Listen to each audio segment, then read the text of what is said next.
Good evening, students. How are you? I hope you are fine and you all are enjoying your summer vacations. उम्मीद है आप सभी अच्छे होंगे और आप सभी अपने समर वेकेशंस को एंजॉय कर रहे होंगे। तो स्टूडेंट्स, आज के इस वीडियो में हम बात करने वाले हैं द मोस्ट डेंजरस टॉपिक के बारे में, जो कि है द क्लॉज। जी हाँ, आज के इस वीडियो में हम बात करने वाले हैं क्लॉज के बारे में, जो कि बहुत ही डेंजरस टॉपिक है, ऐसा स्टूडेंट्स मानते हैं। अच्छा, अब परसेप्शन ये बनाया जाता है कि जो पूरी इंग्लिश ग्रामर में सबसे टफेस्ट टॉपिक है उसका नाम क्लॉज है।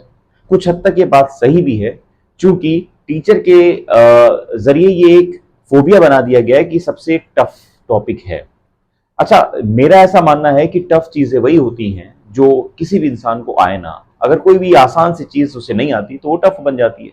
लेकिन आज के इस वीडियो को अगर आप पूरा देखते हैं ईमानदारी से, बिना स्किप किए, कहीं अलग बैठ जाइए और पूरा देखिएगा बिना डिस्टर्बेंस, किसी तरह के टर्बुलेंस, किसी तरह के डिस्टर्बेंस होते हुए, अगर ऐसा डिस्टर्बेंस ना हो, आपको स्किप करना पड़े या तो फिर ये मान के चलिए आपके माइंड में आज मैं वो चीजें डालने जा रहा हूं क्लॉज को लेकर, जो कि आप सिर्फ पढ़ेंगे नहीं, सीखेंगे ही नहीं, यकीन जानिए आप पढ़ाने वाले बन जाएंगे। मेरा वादा है आपसे। बस जितना भी ये वीडियो बनेगा, देखते मैं कोशिश करूंगा कम टाइम में इसको शूट कर लूं, लेकिन अगर एक आध मिनट, 2-4 मिनट बढ़ जाता है तो प्लीज एडजस्ट करिएगा, क्योंकि इतना टिपिकल टॉपिक आप सबने चुना है कि इसको समझाना मेरे लिए बहुत जरूरी हो गया है। और सबसे अच्छी चीज मैं आपको ये बता दूं कि ये सभी तरह के स्टूडेंट्स के लिए है, क्योंकि ये एक टॉपिक ऐसा है, इसको अगर आप 8th स्टैंडर्ड में पढ़ते हैं तो यहां आपको सिर्फ क्लॉज मिलेगा, लेकिन जैसे ही आप इसको 9-10 से शुरू करते हैं तो वहां आपको डायरेक्ट क्लॉज नहीं मिलेगा, वहां आपको सिंथेसिस का टॉपिक मिलने वाला है। कुछ स्टैंडर्ड्स में इसको सिंथेसिस के टॉपिक में समझाया गया है, कुछ क्या है इसको पूरा क्लॉज के टाइप में समझाया गया है, मतलब सेंटेंसेस के थ्रू समझाया गया है। मतलब अगर कुछ क्लास जैसे 8th स्टैंडर्ड में अगर आप पढ़ रहे हैं तो आपको क्लॉज के फॉर्म में आपको समझाया गया है, अगर आप 9th में हैं तो आपको सेंटेंसेस के फॉर्म में समझाया गया है, और अगर आप 11th-12th में पढ़ रहे हैं तो आपको यहाँ पर सिंथेसिस के फॉर्म में समझाया गया है। ये वीडियो उन सभी स्टूडेंट्स के लिए है जिनका क्लॉज गड़बड़ है। आज मेरा ये वादा है आपसे कि क्लॉज बहुत ज्यादा आपका इजी होने जा रहा है। इसके लिए मैं आपसे बस क्या चाहता हूं कि आप थोड़ा सा अटेंटिव हो जाइए, अट्रैक्शन दीजिए और पूरा वीडियो देखिएगा बिना स्किप किए। तो चलिए साथियों, जल्दी से शुरू कर लेते हैं ये बहुत ही अपना इंपॉर्टेंट वीडियो। तो वीडियो शुरू करने से पहले एक रिक्वेस्ट है कि अगर आप हमारे चैनल में नए हैं तो जल्दी से चैनल को सब्सक्राइब कर दीजिए, या अभी तक आप देख रहे हैं और अभी भी चैनल को सब्सक्राइब नहीं किया तो फौरन सब्सक्राइब करिए, लाइक करिए, और हाँ, जब अच्छा लगे तो अपने सभी दोस्तों को भेजिएगा कि भाई एक ऐसा चैनल मिल गया है जहां बहुत अच्छा मटेरियल प्रोवाइड कराया जाता है और फ्री ऑफ कॉस्ट है, कोई भी इसके चार्जेस नहीं है, आप फ्री ऑफ कॉस्ट उसको एंजॉय कर सकते हैं। क्लियर? आइए जल्दी से शुरू कर लेते हैं। हम लोग शुरू करने जा रहे हैं क्लॉज। तो क्लॉज शुरू करने से पहले एक चीज समझ लीजिए, किसी भी टॉपिक को जब हम पढ़ते समझते हैं, या जब भी हमारी माँ बहनें खाना बनाती हैं तो खाना ऐसे नहीं बनता, उसके लिए इंग्रेडिएंट चाहिए होता है। तो क्लॉज का भी इंग्रेडिएंट है, किसी भी टॉपिक का होता है। मैं आज क्लॉज पढ़ा रहा हूं तो क्लॉज की बात कर रहा हूं। तो अगर आपको क्लॉज समझना है तो आपको कुछ चीजें आनी चाहिए। वो चीजें क्या है ये नोट कर लीजिए, क्योंकि मैं आपसे हमेशा कहता हूं नोट्स बनाइए। तो नोट्स आप बना रहे होंगे तो नोट्स में लिख लीजिए कि आपको क्लॉज का इंग्रेडिएंट चाहिए, तो उसका नाम है रिलेटिव प्रोनाउन, उसका नाम है रिलेटिव एडवर्ब, और उसका नाम है conjunction. Clear? Relative pronoun, relative adverb और कंजंक्शन, ये 3 टॉपिक ऐसे हैं जो इंग्रेडिएंट होने वाले हैं, मसाले होने वाले हैं, मतलब इसके बिना क्लॉज समझने नहीं आएगी। ये इंग्रेडिएंट है, इसका बहुत बड़ा यूज होने जा रहा है, अभी आप देखने वाले हैं। चलिए जल्दी से शुरू कर लेते हैं। शुरू करेंगे हम सबसे पहले डेफिनेशन से। जब आप डेफिनेशन आते हैं क्लॉज में तो देखिए क्लॉज की डेफिनेशन क्या है साथियों। A clause is a type of sentence. Clause, okay, तो क्या है भाई डेफिनेशन क्या है? A clause is a type of sentence which is connected with conjunction और relative pronoun। देखिए डेफिनेशन में आ गया कि भाई हमारा जो क्लॉज होता है वो क्या है। Clause is a type of sentence. जी हाँ, सेंटेंस और क्लॉज बिल्कुल मिलते जुलते हैं। क्या मिलते जुलते हैं ये भी आप एग्जाम्पल में सब कुछ क्लियरली समझ जाइएगा। और इसके अंदर कनेक्शन होता है किसका? कंजंक्शन का या तो रिलेटिव प्रोनाउन का। क्लियर हो गई डेफिनेशन? अब क्वेश्चन आंसर के थ्रू पढ़ाता हूं, आप तो जानते ही हैं। तो अभी क्वेश्चन बन गया कि क्या सर ये डेफिनेशन किसी भी एग्जाम के पॉइंट ऑफ व्यू से इंपॉर्टेंट है, तो मैं बिल्कुल भी इसको नहीं कहूंगा, कतई इंपॉर्टेंट नहीं है, लेकिन आनी चाहिए। तो ओवरऑल आप समझ गए करता है, ये काम करता है, ये एक सेंटेंस का काम करता है, जैसे लगता है एक सेंटेंस है नहीं। क्लियर ना? अभी आ जाइए, अभी क्लियर हो गया, अब आगे बढ़ेंगे। अभी देखिए हम पढ़ने जा रहे हैं क्लॉज। अब आपसे क्वेश्चन पूछा जाएगा कितने टाइप के क्लॉज होते हैं, बहुत इंपॉर्टेंट क्वेश्चन है, कितने टाइप के क्लॉज होते हैं साथियों, बहुत इंपॉर्टेंट है, बहुत आसान लैंग्वेज में समझाऊंगा, बहुत ध्यान दीजिएगा प्लीज। और जहां ना समझ में अपने क्वेश्चन नोट कर लीजिए और कमेंट बॉक्स में कमेंट कर दीजिएगा। टेलीग्राम चैनल मैंने ऑलरेडी दे रखा है, आप कमेंट बॉक्स में अपना क्वेश्चन पूछ सकते हैं, टेलीग्राम चैनल ज्वाइन कर सकते हैं, इंस्टाग्राम पर आप अपने क्वेश्चंस के, अपने सेंटेंसेस के फोटोग्राफ सेंड कर सकते हैं, उसका सोल्यूशन नेक्स्ट वीडियो में मैं आपको दे दिया करूंगा। ओके, तो देखिए क्लॉज भाई कितने होते हैं, दो, मेन क्लॉज या सबऑर्डिनेट क्लॉज। कितने? मेन क्लॉज या सबऑर्डिनेट क्लॉज। क्लियर? अब देखिए सवाल, क्या मेन क्लॉज के दूसरे नाम भी होते हैं? बिल्कुल हाँ, जी हाँ, डेफिनेटली होते हैं। दूसरा उसका नाम हो सकता है प्रिंसिपल क्लॉज या independent clause. Main clause, independent clause या प्रिंसिपल क्लॉज, ये तीनों मीनिंग अगर आप देखेंगे तो एक ही है। मेन क्लॉज का मतलब मुख्य उपवाक्य, क्लॉज का मतलब होता है उपवाक्य, प्रिंसिपल का मतलब प्रधान उपवाक्य, और उसके बाद इंडिपेंडेंट का मतलब होता है स्वतंत्र उपवाक्य। क्लियर? मतलब यहां तीनों में क्या देख पा रहे होंगे आप, देख पा रहे होंगे कि एक स्टेबिलिटी है अपने आप में फर्म स्टैंड रहने की। क्लियर? क्लॉज का दूसरा पार्ट है सब ऑर्डिनेट क्लॉज। कौन सा? सब ऑर्डिनेट क्लॉज। सब ऑर्डिनेट, दूसरा नाम dependent clause, dependent clause. Clear ना? अभी क्लियर हो गया होगा आपके माइंड में कि भाई हाँ, क्लॉज सर ने कितना बताया, क्लॉज बताया कि एक मेन क्लॉज और एक सब ऑर्डिनेट क्लॉज। मेन क्लॉज के ये नाम है, सब ऑर्डिनेट क्लॉज के ये नाम है। क्लियर? सवाल ये बहुत इंपॉर्टेंट है, ये जबानी जैसे मैं नाम ले पा रहा हूं, ये आपको नाम लेने आने चाहिए। एक बात समझ में आ गई ना? अब देखिए, अब इसके आगे आप बढ़ने वाले हैं, क्या बढ़ेंगे, आप सीखेंगे कि अब मेन क्लॉज क्या होता है। आपका क्वेश्चन बनेगा कि सर ये मेन क्लॉज क्या होता है, मुझे तो समझ नहीं आई बात। ठीक है, अब यहीं पर देखिए जो स्टैंडर्ड 11-12 के बच्चे हैं या कॉम्पिटिटिव लेवल के बच्चे हैं, यहां पर उनको दो चीजें समझनी होती हैं। यहां पर समझनी होती मेन क्लॉज की थोड़ी और डिटेल, मैं थोड़ा सा टच लेकर चलूंगा, ताकि क्योंकि ये वीडियो सभी के लिए बनाया जाता है ताकि सारे बच्चे सीख सकें, चाहे वो 6 से हो, 7 से हो, 8, 9, 10, 11, 12 किसी भी क्लास का हो, है ना। थोड़ा लेवल में ज्यादा लेकर चलूंगा। देखिए यहां पर मेन क्लॉज क्या होता है ना, मैं शॉर्टकट मेथड से समझा रहा हूं, समझिएगा कि भाई मेन क्लॉज होता है, एक सब्जेक्ट होता है और फाइनाइट वर्ब होती है। एक सब्जेक्ट होता है और फाइनाइट वर्ब होती है, याद रखिएगा। लेकिन रेड पेन से क्या लिखा है, विदाउट कंजंक्शन। बहुत अंडरलाइन करिए, ज्यादा अंडरलाइन करिए, बहुत ध्यान दीजिए फिर से, कि जो मेन क्लॉज होता है साथियों, वो होता यह है कि उसमें कंजंक्शन नहीं होना चाहिए, उसको हम प्रिंसिपल क्लॉज या उसी को हम इंडिपेंडेंट क्लॉज कहते हैं। आई रिपीट कि मेन क्लॉज क्या होता है, मेन क्लॉज एक ऐसा सब्जेक्ट और वर्ब का कॉकटेल होता है जिसके अंदर कतई कतई बिल्कुल कंजंक्शन नहीं आना चाहिए। क्लियर? अब 11-12 वाले स्टूडेंट यहां पर ज्यादा ध्यान दें कि यही सब्जेक्ट और फाइनाइट वर्ब मिल जाए तो उसको हम सिंपल सेंटेंस भी कहते हैं, याद है ना। या आप किसी भी लेवल के हो, अगर सिंपल सेंटेंस आपका टॉपिक है तो भी समझिए कि यही सब्जेक्ट और फाइनाइट वर्ब मिल जाए तो सिंपल सेंटेंस भी हो जाता है। अब यहां पर एक कंफ्यूजन बन सकता है, उसको मैं तुरंत दूर करूंगा कि सिंपल सेंटेंस और मेन क्लॉज में डिफरेंस क्या है।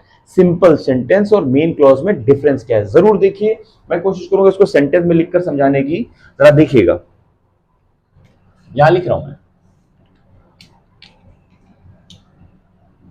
I am a teacher who teaches you.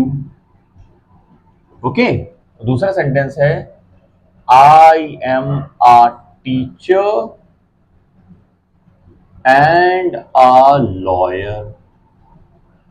उम्मीद है दो सेंटेंस आप यहां पर देख पा रहे होंगे, है ना। ये देखिए, दिखा।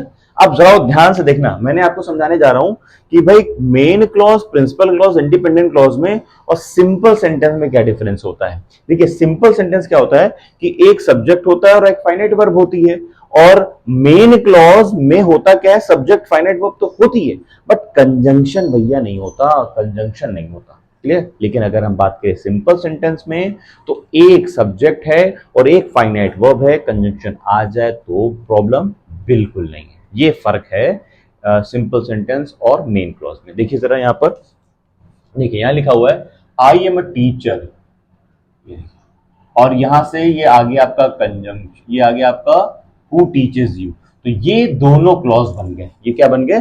दोनों क्लॉज बन। हु टीचेस यू अगर मैं खाली ये बात हटा दूं और बोलूं हु टीचेस यू, जो आपको पढ़ाता है, तो ऑकवर्ड लगेगा। इसका मतलब ये लाइन लेनी बहुत जरूरी है। तो ये वाली हो गई प्रिंसिपल क्लॉज और ये हो गई आपकी सबऑर्डिनेट क्लॉज। क्लियर। अब देखिए जरा, I am a teacher and a lawyer, यहां पर एक सेंटेंस सब्जेक्ट है और ये पूरा इसी से जुड़ा हुआ है, तो इसको हम क्या बोलेंगे? Simple sentence. क्या बोलेंगे? Simple sentence. क्लियर, बात समझ में आ गई?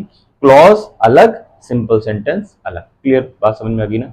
अब देखिए, अब आप समझेंगे एग्जाम्पल्स क्या होते हैं किसी भी क्लॉज के। ठीक है, देखिए जरा, क्लॉज समझना है आपको ना, तो यहां पर एक बात तो यहां समझ गए होंगे, आई एम अ टीचर, ये हो गया आपको। अब देखिए यहां पर क्लॉज क्या है, सेंटेंस देखिए जरा गौर से। देखिए लिखा हुआ है I know that you are a student. देखिए ये पूरा यहां से यहां तक सेंटेंस है, लेकिन अगर इस सेंटेंस के ब्रेकेट में, मतलब टूटने में, कोई कंजंक्शन का यूज हुआ होगा तो फिर वो क्लॉज में कन्वर्ट हो जाएगा। ध्यान दीजिएगा, मैं भले फ्रेम में ना आ रहा हूं, मेरा मटेरियल फ्रेम में आ रहा है, ये ज्यादा जरूरी है, तो बहुत गौर करके पढ़िएगा। अच्छा हुआ मैं फ्रेम में नहीं हूं, ताकि आपको सारी चीजें फोकस समझ में आ जाए, है ना। तो देखिए आई नो, यहां पर देखिए यहां से यहां तक एक सेंटेंस है तब तक जब तक कोई बीच में कंजंक्शन ना आ जाए। तो मैं देख पा रहा हूं यहां पर ये कंजंक्शन है, और ये कंजंक्शन होने की वजह से क्या हो रहा है कि एक पार्ट यहां से यहां तक और एक पार्ट यहां से यहां तक बना हुआ है। क्लियर। तो इसका मतलब एक क्लॉज ये हो गया और एक क्लॉज ये हो गया। अब इसका मतलब इस क्लॉज को कुछ कहेंगे और इस क्लॉज को भी कुछ कहेंगे। अब ये क्लॉज कितने होते हैं ये आप पढ़ेंगे नीचे सब ऑर्डिनेट क्लॉज में। क्लियर। तो इसका मतलब ये क्लॉज हो गया आपका, कोई ना कोई ये क्लॉज बन गया, मैंने लिख दिया सी। ये भी कोई ना कोई क्लॉज बन गया, इसका नाम भी हमने लिख लिया सी।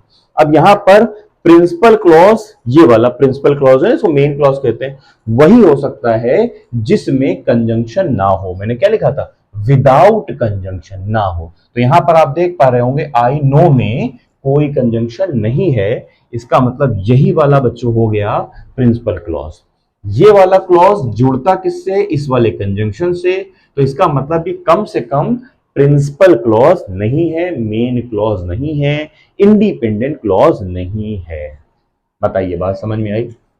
अगर नहीं समझ में आई है तो दोबारा से अच्छे से सुनिए। मैंने समझाया है कि मेन क्लॉज उस क्लॉज को कहते हैं जिसमें कंजंक्शन नहीं आता।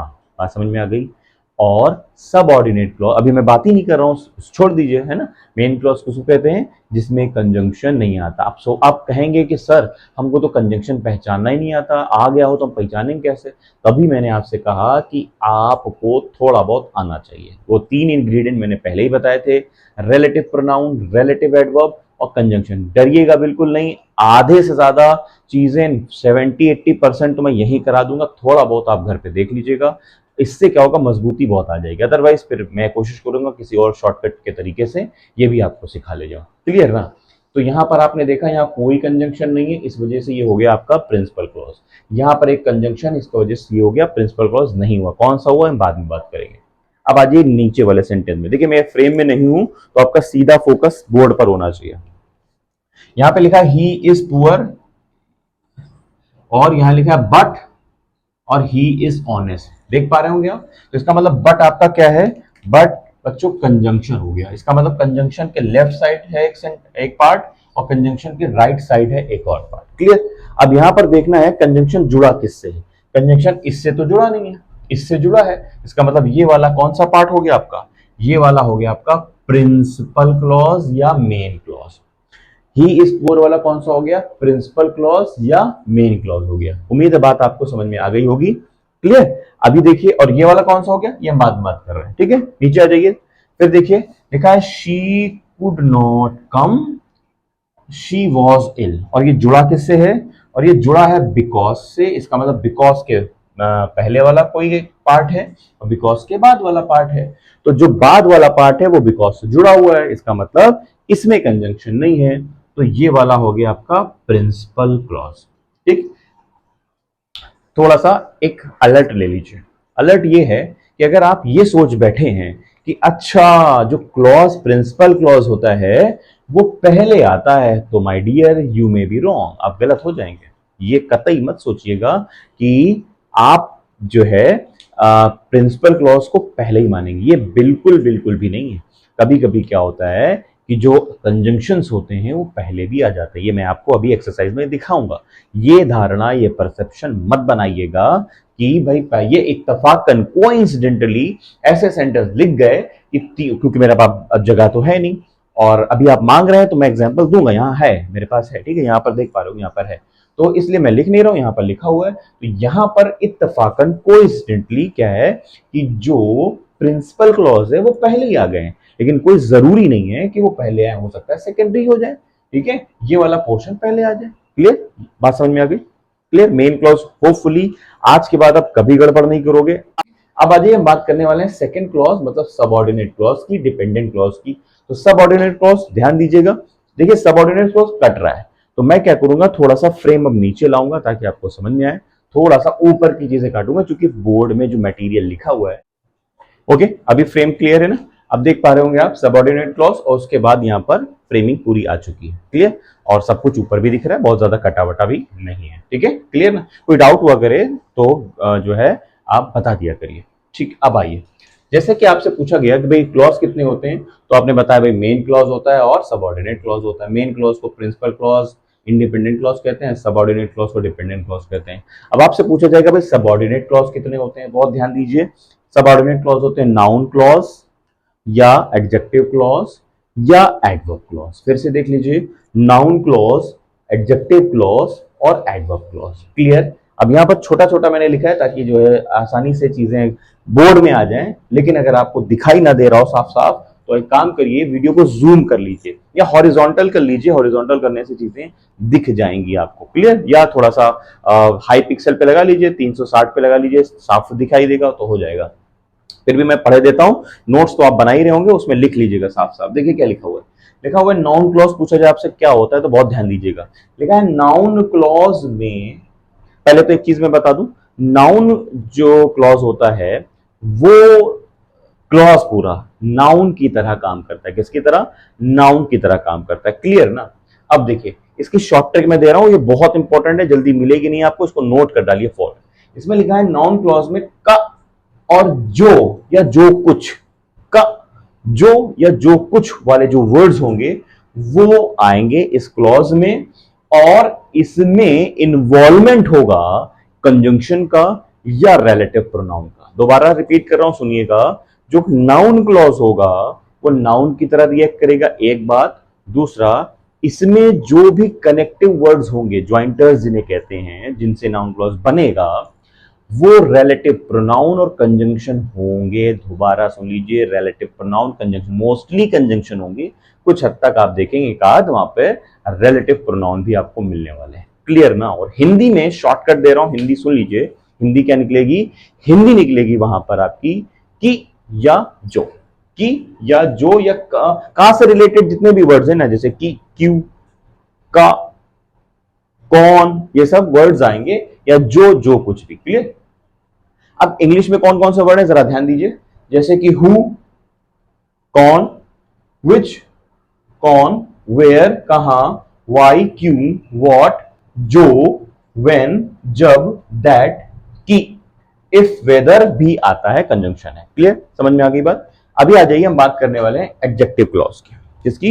एडजेक्टिव क्लॉज की। देखिए एडजेक्टिव क्लॉज क्या होता है? एडजेक्टिव क्लॉज वो क्लॉज होता है जिसमें नाउन और प्रोनाउन, जैसे दो क्लॉज होंगे ना, मतलब आप सिंपल सी बात है कि एक मेन क्लॉज होगा और एक सबऑर्डिनेट क्लॉज होगा, तो मेन क्लॉज का आया हुआ नाउन और प्रोनाउन की बात दूसरे क्लॉज में की गई होगी तो वो क्वालिटी शो कराने लग जाएगी, मतलब एक तरह का एडजेक्टिवनेस आ जाएगा उसके अंदर।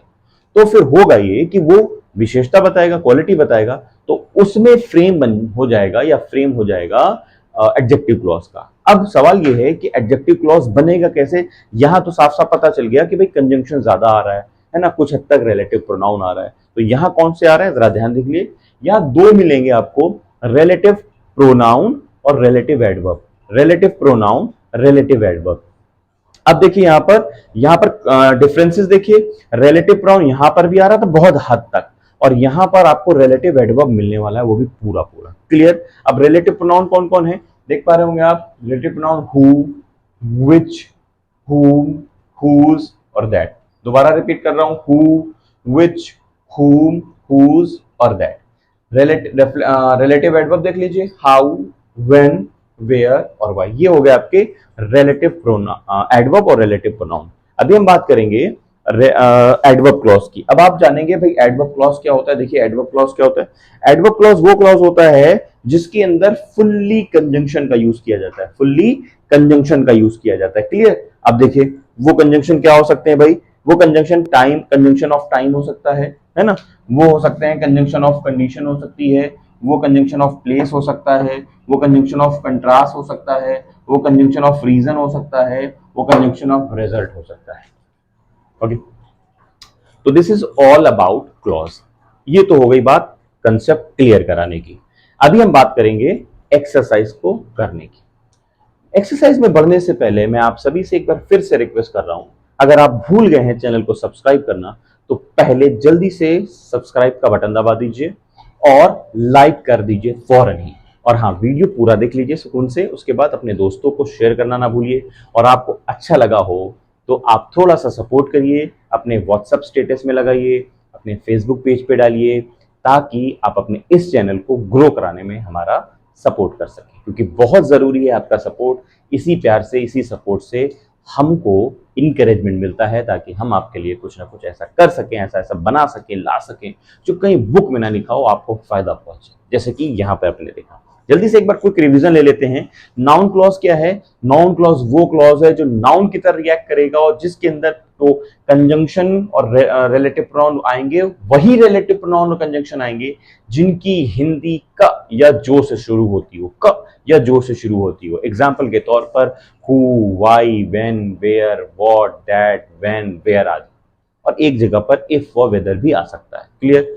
एडजेक्टिव क्लॉज वो क्लॉज है जिसके अंदर नाउन, एक क्लॉज में नाउन प्रोनाउन का रिएक्शन दूसरे क्लॉज में क्वालिटी की तरह हो रहा हो, और इसकी शॉर्टकट है रिलेटिव प्रोनाउन और रिलेटिव एडवर्ब। यहां पूरा पूरा रिलेटिव प्रोनाउन है और पूरा पूरा रिलेटिव एडवर्ब है, क्लियर। बात करें अगर एडवर्ब क्लॉज की, तो एडवर्ब क्लॉज वो क्लॉज है जिसके अंदर कंप्लीट कंजंक्शन का यूज होता है। नाम है एडवर्ब क्लॉज और एडवर्ब का इसमें कोई रिश्ता बिल्कुल भी नहीं है ना, अजीब सी बात। एडवर्ब क्लॉज है लेकिन नाम इसमें एडवर्ब का कुछ भी नहीं है, तो आता क्या, टोटल कंजंक्शन आता है। अभी हम बात करेंगे एक्सरसाइज की। तो एक्सरसाइज करने से पहले आप वीडियो को पॉज करिए, अगर कोई बात समझ में ना आई हो तो पहले इनको समझ लीजिए अच्छे से, क्योंकि ये समझ में नहीं आएंगी तो एक्सरसाइज में कहीं ना कहीं आप गड़बड़ कर देंगे। इसलिए समझ लीजिए, फिर वीडियो को आगे बढ़ाइए। ओके, आइए जल्दी से आगे बढ़ते हैं एक्सरसाइज में। देखिए अब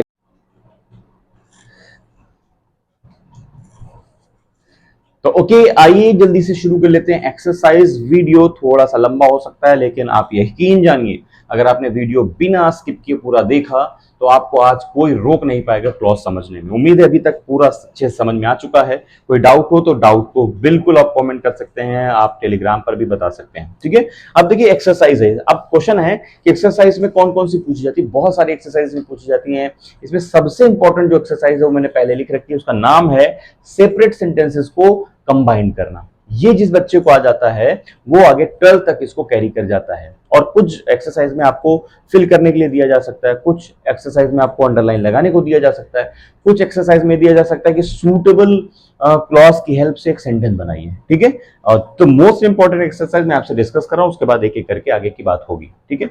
जैसे पहला सेंटेंस लिखा हुआ है, पहले तो देख लीजिए कि लिखा गया है। Exercise number 1, formation of complex sentence. जैसे कि मैंने आपसे बताया था, अलग अलग क्लासेस में अलग अलग टाइप की एक्सरसाइज से बच्चों को पढ़ाया जाता है। जैसे आपकी आप 7-8 के स्टैंडर्ड के बच्चे हैं, क्लास के बच्चे हैं, तो वहां आपको सिर्फ क्लॉज पढ़ाया गया है। अगर आप 9-10 के बच्चे हैं तो वहां आपको 10 सेंटेंसेस के थ्रू समझाया गया है, मतलब सिंपल सेंटेंस, कॉम्प्लेक्स सेंटेंस और कंपाउंड सेंटेंस। अगर आप 11-12 के बच्चे हैं तो वहां पर आपको सिंथेसिस के थ्रू समझाया गया है ना। सिंथेसिस का मतलब जो जोड़ना होता है ना उसको। तो हम सभी चीजों को लेकर चल रहे हैं ताकि आपको समझ में आ जाए। तो यहां पर मैंने लिखा हुआ है फॉर्मेशन ऑफ कॉम्प्लेक्स सेंटेंस। अब आपके दिमाग में बात जाएगी कि सर ये कॉम्प्लेक्स सेंटेंस क्या होता है। तो देखिए जरा ध्यान दीजिए, कॉम्प्लेक्स सेंटेंस क्या होता है। कॉम्प्लेक्स सेंटेंस उस सेंटेंस को कहते हैं जिसमें एक प्रिंसिपल क्लॉज और एक या एक से ज्यादा, आई रिपीट दोबारा सुनिए, एक प्रिंसिपल क्लॉज होना चाहिए और एक या एक से ज्यादा, मतलब दो भी हो सकते हैं। क्या दो हो सकते हैं? सब ऑर्डिनेट क्लॉज होने चाहिए। मतलब अगर किसी सेंटेंस में एक प्रिंसिपल क्लॉज है, दूसरे क्लॉज में एक से ज्यादा या एक सब ऑर्डिनेट क्लॉज हैं, तो वो सेंटेंस कॉम्प्लेक्स सेंटेंस कहलाता है। अब वापस आ जाइए, यहां पर हम लोगों ने पढ़ा था कि एक प्रिंसिपल क्लॉज होना चाहिए, या तो एक सबऑर्डिनेट हो या एक से ज्यादा हो। एक से ज्यादा दो भी हो सकते हैं, दो या तीन भी हो सकते हैं। उस सेंटेंस को हम लोग कॉम्प्लेक्स सेंटेंस कहते हैं। क्लियर ना?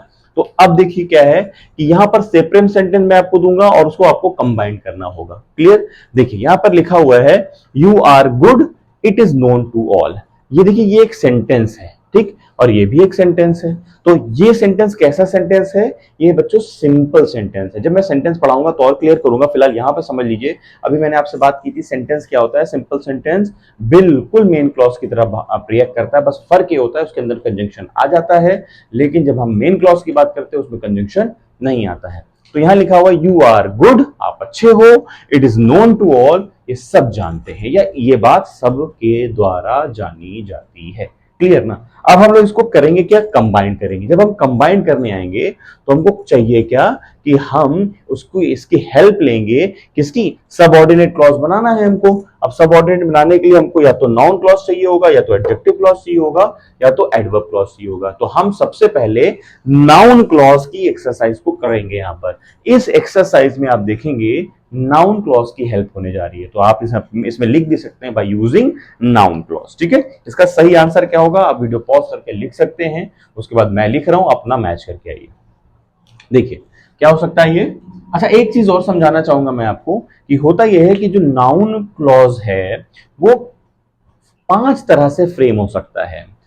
Subject to verb, object to verb, complimentary of the verb, और यहां पर नाउन केस इन अपोजिशन। इस तरह के 4 और 5 कंडीशंस हैं जिससे आप देखते हैं कि वो क्रिएट हो सकता है। ठीक है, हम इसकी बात नहीं कर रहे हैं क्योंकि ये बस समझने वाली चीज है, इसमें एक्सरसाइज का बहुत बड़ा कोई रोल नहीं है, बस मैंने समझाने के लिए आपको बता दिया। क्लियर? यहां पर आप सीख होने जा रहा है क्या? कंबाइंड सेंटेंस बनाऊंगा मैं, उसको देखिएगा जरा। लिखा हुआ you are good, it is known to all.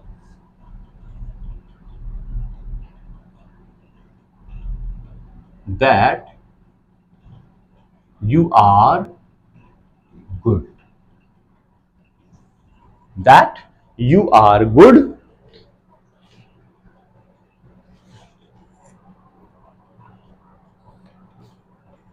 That,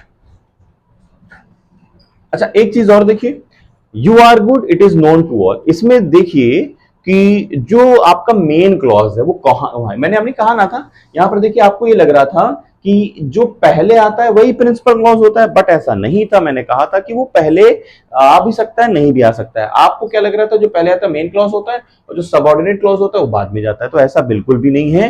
तो यहां पर आप देख पा रहे होंगे कि you are good it is no, main यहां पर बात कौन सी? It is known to all. ठीक, तो सब्जेक्ट क्लॉज को हम बनाने, सब्जेक्ट टू वर्ब को बनाने जा रहे हैं। इस वजह से हमने क्या किया कि यहां पर क्लॉज पहले लगा दिया दैट, कि you are good is known to all.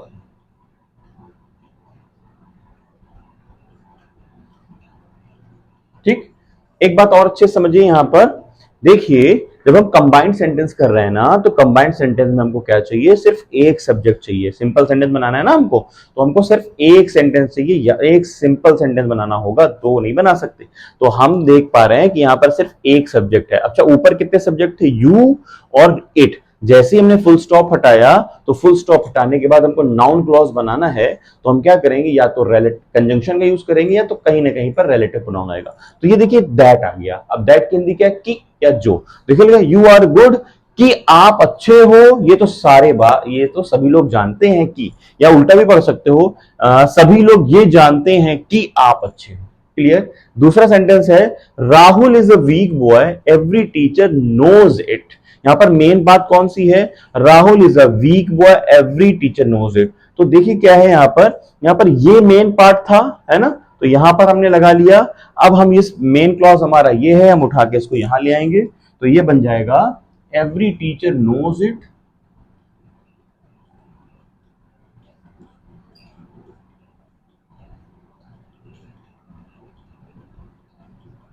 Her teacher ये जानता है भाई, क्या जानता है भाई, हर टीचर ये जानता है कि, हम लगाएंगे कि, दैट, कि राहुल एक कमजोर बच्चा है, Rahul is a weak student,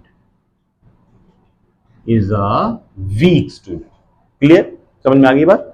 अब देखिए जरा, यहां पर देखिए कि, और यहां पर भी की है। अब तीसरा सेंटेंस देखिए, शी डज नॉट नो, वो नहीं जानती, हु इज शी, वो कौन है, शी डज नॉट नो, वो नहीं जानती, हु इज शी, वो कौन है। तो हम लोग इसको क्या बनाने जा रहे हैं, कंबाइन करेंगे with the help of using noun clause. Noun clause में कंजंक्शन आते हैं, कहीं कहीं पर रिलेटिव प्रोनाउन आता है।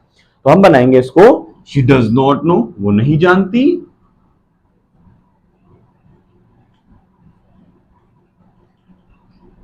ठीक, वो नहीं जानती, वो है कौन। देखिए एक चीज समझिए, चूंकि यहां पर क्या है, हमको ऊपर प्रिंसिपल जो ऊपर देख पा रहे हैं, इसमें से दो सिंपल सेंटेंस है ना, एक सिंपल सेंटेंस ये है और एक ही सिंपल सेंटेंस ये है। हम क्या करेंगे, सिंपल सेंटेंस में क्वेश्चन मार्क आ सकता है, ऐसा कोई इशू नहीं है, ठीक है। लेकिन आप जब आप एक सिंपल सेंटेंस बनाने जाओगे, वो भी क्लॉज का यूज करके, तो उसमें क्वेश्चन मार्क तो आ नहीं सकता। इसलिए हम क्या कहेंगे, इसको इसको हम कंडीशन जो है रिलेशन में ले आएंगे। तो रिलेटिव प्रोनाउन या रिलेटिव एडवर्ब, जिसे आप समझते हैं कंजंक्शन, उनका यूज कर लेंगे। She does not know who she is, ठीक है। देखिए ये क्वेश्चन मार्क यहां फुल स्टॉप में इसलिए बदल गया, चूंकि हम यहां क्वेश्चन पुटअप नहीं कर सकते हैं। शी डज नॉट नो, वो नहीं जानती, वो है कौन। तो हमने क्या किया, इस इंट्रोगेशन को यहां पर असर्शन में बदल दिया, मतलब इंट्रोगेटिव सेंटेंस को हमने असर्टिव सेंटेंस में बदल दिया। और यहां पर हमने हु का यूज किया, हु का मीनिंग यहां पर कौन निकल रहा है, वो नहीं जानती, वो है कौन। यहां वो कौन है आ रहा था, और यहां पर आ रहा है वो है कौन, ठीक है। दूसरा सेंटेंस देखिए, चौथा सेंटेंस देखिए जरा पर, यहां लिखा है tell me where are they, मुझे बताइए वो कहां है ना। ये आप बिल्कुल इसी तरह का सेंटेंस आ गया है, इसको कर सकते हैं, tell me where they are, ठीक। टेल मी, मुझे बताइए, वेयर आर दे, वो कहां हैं, टेल मी, मुझे बताइए वो हैं कहां, वो हैं कहां। क्लियर ना, ये मीनिंग आ जाए। अच्छा, हिंदी का कोई यूज बहुत ज्यादा है नहीं, लेकिन आपको समझ में आना चाहिए कि कब सवाल पूछा जा रहा है, कब बात कही जा रही है। आखिरी सेंटेंस ये है, आप जरा इसको करिए और मैच करिए कि आपका सही है कि गलत हो गया। कंबाइंड सेंटेंस जब इसको हम करेंगे, अब हम इस लास्ट वाले सेंटेंस को बनाएंगे। लास्ट वाला सेंटेंस है, he may be innocent, I don't know, वो हो सकता है बेकसूर हो, मैं नहीं जानता। तो उसको उल्टा करेंगे, हम क्या करेंगे, वो पोर्शन इधर ले आएंगे, तो बन जाएगा आई डोंट नो, मैं नहीं जानता कि, if weather he is innocent,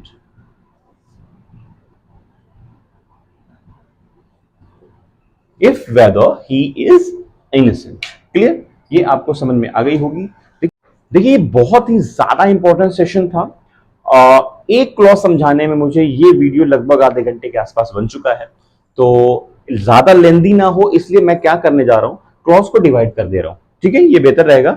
noun clause, adjective clause, adverb को मैं 3 पार्ट में बनाने जा रहा हूं, ताकि आपको बहुत ही क्लियर तरीके से समझ में आ जाए।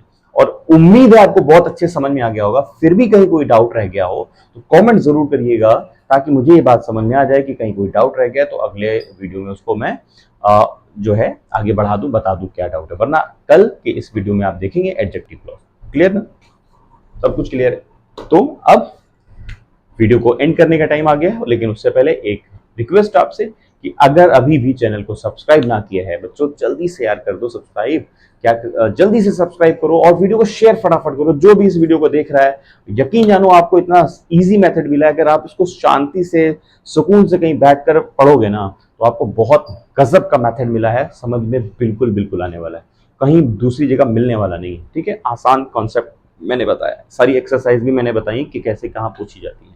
क्लियर। अब एक बड़ा इंपॉर्टेंट बात, आपको अगर मुझसे टच बनाना है, कोई डाउट हो कमेंट बॉक्स में आप पूछ सकते हैं। फिर भी अगर लगता हो नहीं वहाँ नहीं पूछना चाहिए, तो आप डिस्क्रिप्शन बॉक्स में जाइए, उसमें आपको टेलीग्राम का, इंस्टाग्राम का नंबर मिलेगा, आपको कॉन्टैक्ट डिटेल मिल सकती है वहाँ पर, आपको वहाँ जाइए, वहाँ मुझसे आप जो है कनेक्शन बना सकते हैं। दूसरी चीज़, वहाँ पर मेरे दूसरे और नेटवर्क्स हैं, जो सोशल मीडिया के नेटवर्क्स हैं, दूसरे चैनल हैं, यूट्यूब चैनल हैं, प्लीज़ उस पर भी बहुत सारा प्यार और आशीर्वाद दुआएं ज़रूर दीजिएगा। अगर आप बड़े हैं, मुझसे भी बड़े हैं और सीख रहे हैं, तब भी आशीर्वाद दुआएं दीजिए, सपोर्ट करिए, किसी भी हाल एज के हो, कुछ भी हो, किसी भी क्लास के हो, आप स्टूडेंट हो, सपोर्ट करिए ताकि आपके लिए बहुत अच्छा कंटेंट हम प्रोवाइड करा सकें। चलिए मिलते हैं नेक्स्ट वीडियो में एडजेक्टिव क्लॉज में एक बेहतरीन ज़बरदस्त एक्सरसाइज और कंसेप्ट के साथ। Till then, good bye.